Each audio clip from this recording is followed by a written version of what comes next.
دیکھتے ہیں، گناہ کرنے کے اسباب پیدا کرنے والوں کو نہیں دیکھتے۔ آج چونکہ جس موضوع پر میں نے بات کرنے کا وقت اتنا نہیں رہا، آج بے حیائی کا ہر طرف روک ہوگا، چھوٹی چھوٹی بچیوں کو زیادتی و ظلم کا نشانہ بنایا جاتا ہے، ان کی عزتیں تار تار کر دی جاتی ہے، ہر کوئی اس کو افسوس بھی ہے، دکھ بھی ہے، اور جس کے اندر ایمان کا کچھ ذرہ بھی موجود ہے اس کو اس چیز کا احساس ہے، لیکن کیا اس کا ذمہ دار وہ فعل بد کا ارتکاب کرنے والا وہ ایک فرد واحد ہے، یا وہ 2 3 4 5 6 جتنے بھی ہیں وہ افراد ہیں، یا اس کے کچھ ایک پورا سین کریٹ کیا گیا ہے، پورا اس کا ایک بیک گراؤنڈ ہے؟ ہاں، آج آپ کو وہی بیک گراؤنڈ بتانا ہے کہ جس کی وجہ سے ہم اس پستی تک چلے گئے، اور آج ہمیں اس ذلت کا منہ دیکھنا پڑ رہا ہے کہ 40 سال کی عمر کا مرد 5 سال کی بچی کو زیادتی کا نشانہ بنا دیتا ہے۔ ہم عالمی دنیا کے سامنے منہ دکھانے کے قابل نہیں رہتے، اس کی وجوہات صرف انسانی حوث نہیں ہے، ہماری بنائے گئے وہ طور طریقے ہیں کہ جس کی وجہ سے یہ معاملات ہوئے۔ آپ اپنا سوشل میڈیا دیکھیں، ٹوٹل بھی حیائی کو پروموٹ کر رہا ہے۔ آپ اپنا الیکٹرانک میڈیا دیکھیں، جن کی اشتہارات عورت کی نمائش کے بغیر مکمل ہی نہیں ہوتے۔ آپ کے سکول ہو یا کالج ہو، جہاں بچیوں کو قرآن و حدیث پڑھانے کے بجائے جہاں سیدہ فاطمہ کی طہارت کا بتایا جاتا ہے، جہاں بچوں کو حضرت یوسف علیہ السلام کی پاکی کے تذکرے بتائے جاتے ہیں، وہاں بچوں اور بچیوں کو اکٹھا ڈانس پروگرام سکھایا جاتا ہے، باقاعدہ ڈانس کرانے کے لیے ٹیچر بھرتی کیے جاتے ہیں۔ اب ان کو ٹیچر تو نہیں کہا جا سکتا، کنجر کہا جا سکتا ہے کہ سکولوں میں اب ایک ایسی کلاس بھی ہے کہ پہلے پڑھانے والے ٹیچرز کے علاوہ ایک وہ ہوتا تھا جو ان کو ورزش کرواتا تھا، جس کو پی ٹی کہتے تھے۔ اب پی ٹی کے ساتھ، پی ٹی ماسٹر کے ساتھ اب اور بھی بڑے قسم کے میراثی آ گئے ہیں جو بچوں کو یہ بتاتے ہیں کہ آپ یہ پوز دو گے تو آپ کو اور زیادہ اپرچونٹی ملے گی، اور زیادہ آپ کو جو ہے وہ مواقع مل جائیں گے، اور زیادہ دنیا آپ کو دیکھے گی۔ تو وہ جو بچیاں ابھی جن کے ذہن پختہ نہیں ہے، ابھی وہ جو دوسری تیسری میں پڑھ رہی ہیں، وہ کام جو بازار میں بیٹھی ہوئی عورت وہ نہیں کرتی تھی جو انہوں نے سکولوں میں ان کو سکھا دیا۔ اس کا ذمہ دار کون ہے؟ کیا صرف ایک فرد واحد ہے؟ آج ہم لباس خریدنے جاتے ہیں، کبھی آپ کا اتفاق چکر لگا کے دیکھ لیں، اگر سینا کو لباس آپ خریدتے ہیں تو اگر نام کے مطابق بچے کی عمر کے مطابق آپ لباس خریدنا چاہیں تو ایسا لباس ملتا ہے کہ جس پہ بازو ہے ہی نہیں۔ بچیوں کے چاک ان کے جسم سے اتنے اوپر ہے کہ ان کا جسم آدھا ننگا نظر آتا ہے۔ یہ کس کی بچیاں ہیں؟ کسی ہندو، سکھ، انگریز یا بدھ مت کے ساتھ تعلق رکھنے والی کی ہو رہی ہے، تو مسلمانوں کی بچیاں ہیں۔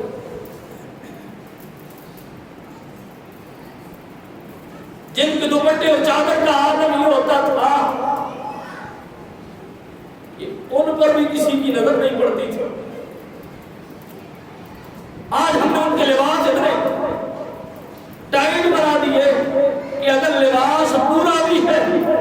تو جسم کے خد و خال بھی نظر آ رہے ہیں۔ تو کبھی آپ نے اس پر بھی تصور کیا کہ صرف قرآن نے مرد کو نیچی نظریں کرنے کو حکم نہیں دیا، قرآن نے یہ حکم بھی ارشاد فرمایا ہے کہ یا ایھا النبی قل لازواجک و بناتک و نساء المؤمنین یدنین علیہن من جلابیبہن، اے نبی کی عورتوں، نبی کی بیٹیوں اور تمام مومنوں کی عورتوں، جب تم اپنے گھروں سے نکلو تو اپنے چہروں پر اوڑھنیاں ڈال کے نکلا کرو۔ اس طرف شرم و حیا کی تبلیغ کا یہ عالم ہے کہ انہیں چہرے چھپا کے نکلنے کو حکم دیا گیا۔ اور مردوں کو کیا حکم دیا؟ فرمایا تم نگاہیں نیچی کرو۔ وہاں پردے کا اہتمام حال یہ ہے کہ لباس پہن کر بھی بے لباس نظر آ رہے ہیں، اور یہاں عالم یہ ہے کہ نوجوان تو نوجوان رہے جو عمریں گزار چکے ہیں، جو کھڑے ہو کر کسی کی ماں بہن بیٹی کی نظر کرنا فرض ہے اس میں۔ اور اس گراوٹ کا نکال ہمارے گھر کا ماحول ہے۔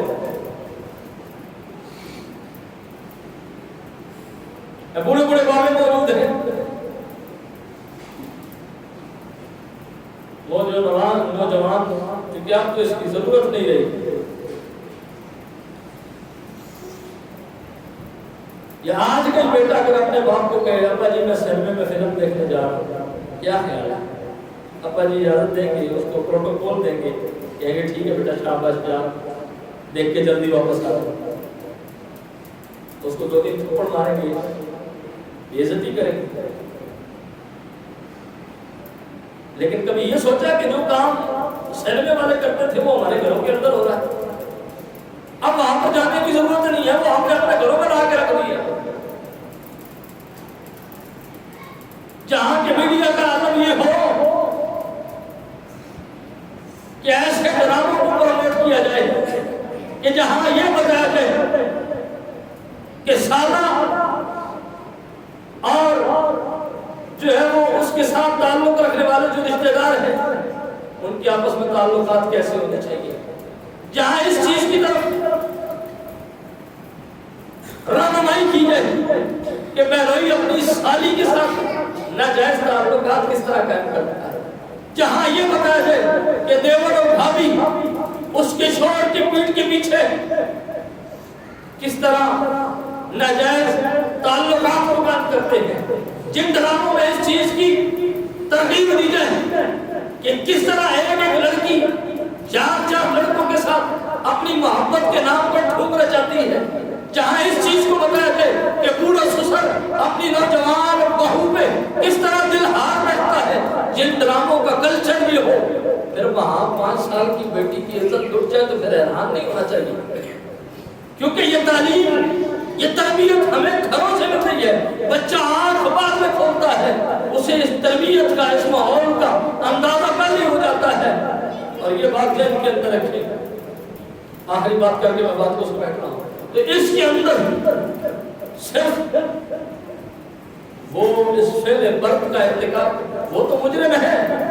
ان کو تو سزا ملے گی اور ملنی چاہیے اور شرعام ملے۔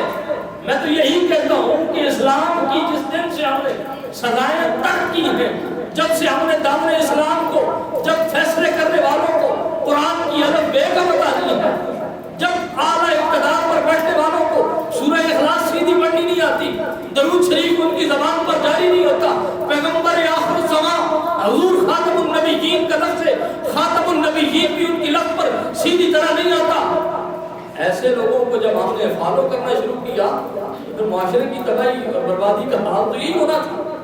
نتائج یہی نکلنے تھے۔ لیکن بات کرنے کا مقصد یہ ہے کہ اس کے ذمہ دار صرف وہ افراد نہیں کہ جو اس فعل بد کا ارتکاب کرتے ہیں، اس کے ذمہ دار آج وہ ہمارا گنگا بہرا اور شیطان قسم کا وہ میڈیا ہے جو کسی کی یا صرف ملالہ کسی کی بیٹی تھی، جس کو ایک گولی لگتی ہے تو پورے عالم اسلام کیا پوری دنیا میں ہر طرف تہلکہ مچ جاتا ہے، جہاں اگر ایک کنجری کو ایوارڈ دیا جائے تو اس کو پروموٹ کرنے کے لیے 250-300 چینل پورا دن بکبک کرتا رہتا ہے، لیکن اگر ایک بیٹی کی عزت اٹھ جائے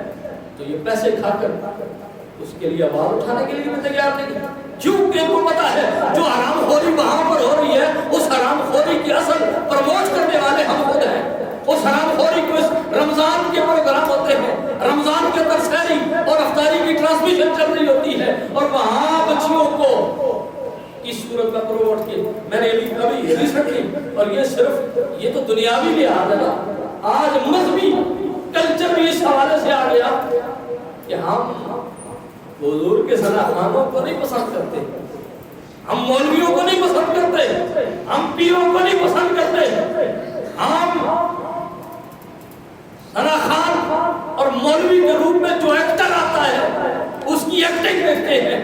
پیر کے روپ میں جو بہروپیہ آتا ہے میک اپ کر کے ہم اس کا میک اپ دیکھتے ہیں، اس کی چہرے کی نورانیت وہ نہیں ہوتی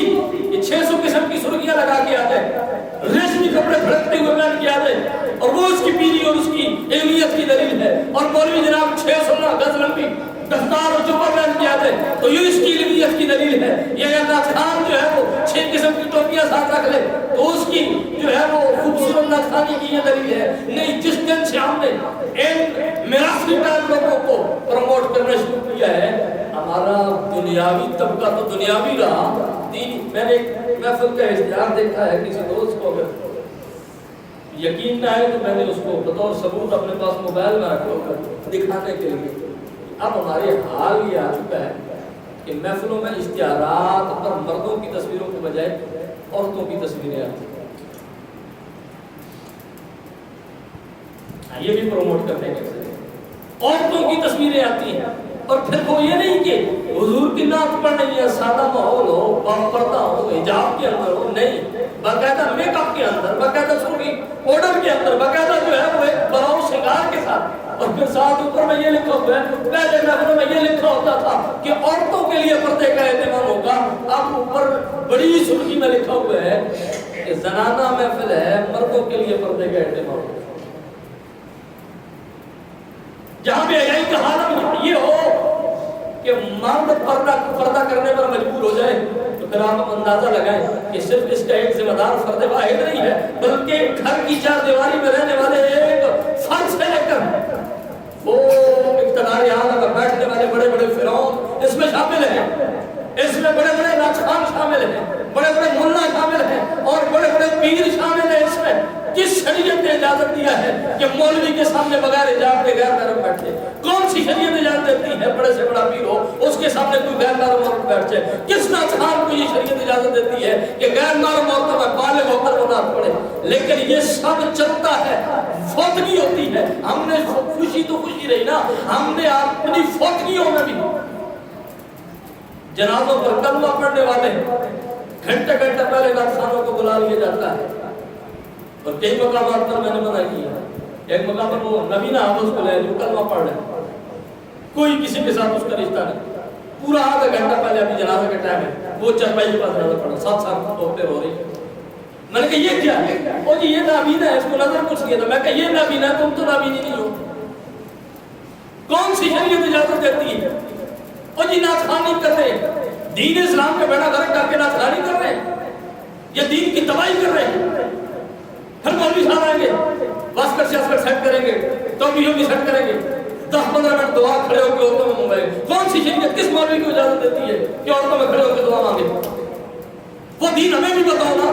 کس سے تم نے دین پڑھا ہے؟ اس دین کا سب سے بڑا وارث حسین ہے کائنات کے اندر، اس دین کا سب سے بڑا وارث امام حسن ہے، اور اگر ان کے گھر کی شرم و حیا کو تم دیکھ لو